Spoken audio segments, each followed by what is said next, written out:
पश्चिम बंगाल की राजनीति में एक बड़ा सवाल गूंज रहा है। क्या तृणमूल कांग्रेस सिर्फ एक पार्टी है या एक नेता केंद्रित राजनीतिक भावना? जिस पार्टी ने 2011 में 34 साल के वाम शासन को खत्म कर इतिहास रचा था, आज वही पार्टी क्या अपने सबसे बड़े अंदरूनी संकट से गुजर रही है?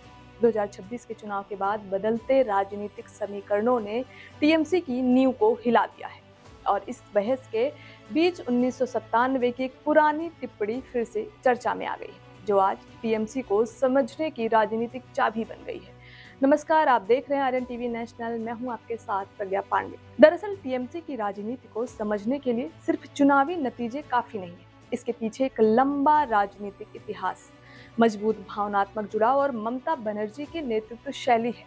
1997 में मणिशंकर अय्यर ने टीएमसी को लेकर एक बात कही कि टीएमसी को समझना उतना आसान नहीं जितना दिखता है। उन्होंने कहा था कि उन्हें समझ नहीं आया था कि टीएमसी वास्तव में बंगाल का चौथा फुटबॉल क्लब है। मोहन बागान, मोहम्मदन स्पोर्टिंग और ईस्ट बंगाल के बाद सुनने में यह एक मजाक जैसा लगता है, लेकिन इसका मतलब बहुत गहरा था।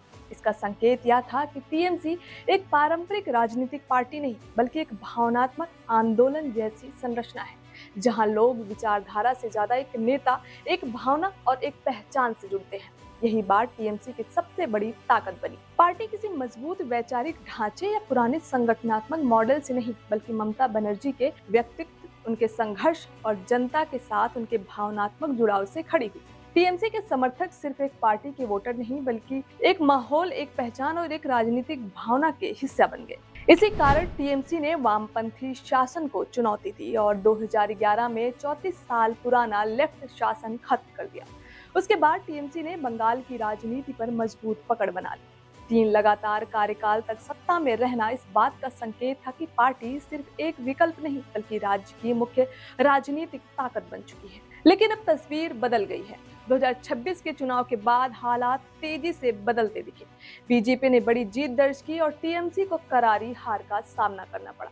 पार्टी की सीटें घटकर लगभग 80 के आसपास रह गई। यह सिर्फ एक चुनावी हार नहीं थी, बल्कि एक राजनीतिक झटका था जिसने पार्टी की पूरी संरचना को हिला दिया। हार के बाद सबसे पहले जो चीज सामने आई वह थी टीएमसी की अंदरूनी टूट और असंतोष।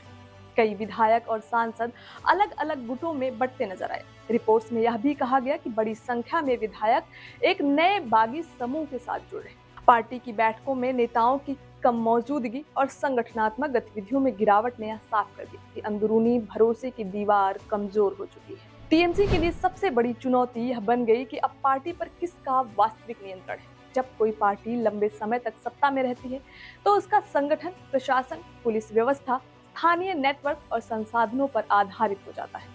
लेकिन सत्ता हटते ही यही ढांचा कमजोर पड़ने लगता है। लोकसभा और राज्यसभा में टीएमसी की स्थिति भी अब पहले जैसी मजबूत नहीं दिखती। लंबे समय तक जिन सांसदों ने संसद में पार्टी की ताकत दिखाई थी, अब उनके सामने सबसे बड़ा सवाल अपने राजनीतिक भविष्य का है। सांसदों की राजनीतिक सीधे राज्य की सत्ता और संगठन से जुड़ी होती है। जब राज्य में सत्ता कमजोर होती है तो दिल्ली में भी पार्टी की ताकत प्रभावित होती है। इस पूरे संकट में सबसे अहम बात यह है सामने आती है कि टीएमसी की राजनीति हमेशा से ममता बनर्जी के इर्द गिर्द घूमती रही।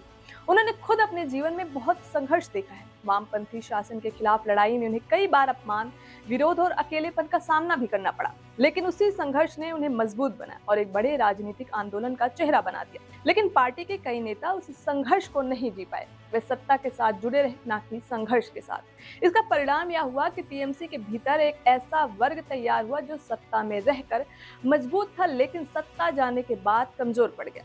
यही वजह है कि आज कई नेता अपनी स्थिति को लेकर असमंजस में दिख रहे हैं। इसी बीच नेतृत्व और उत्तराधिकार का मुद्दा भी चर्चा में है। अभिषेक बनर्जी की भूमिका को लेकर पहले से ही असहमति की बातें थी, लेकिन अब हार के बाद यह विवाद और ज्यादा खुलकर सामने आ गया। कई नेताओं के लिए यह सवाल सिर्फ नेतृत्व का नहीं, बल्कि राजनीतिक भविष्य और प्रभाव का भी बन गया। टीएमसी के सांसदों की स्थिति भी इसी अनिश्चितता से गुजर रही। लंबे समय तक जो सांसद पार्टी की ताकत है, अब वे अपने अस्तित्व को लेकर सोच रहे हैं। पार्टी का ढांचा, नेतृत्व और संगठन तीनों एक साथ चुनौती में है। इसी संदर्भ में मणिशंकर अय्यर की पुरानी टिप्पणी फिर से प्रासंगिक लगती है। फुटबॉल क्लबों की तरह बनी कोई भी राजनीतिक संरचना तब तक मजबूत रहती है जब तक उसके पीछे भावना, संगठन और विश्वास निरंतरता बनी रहती है।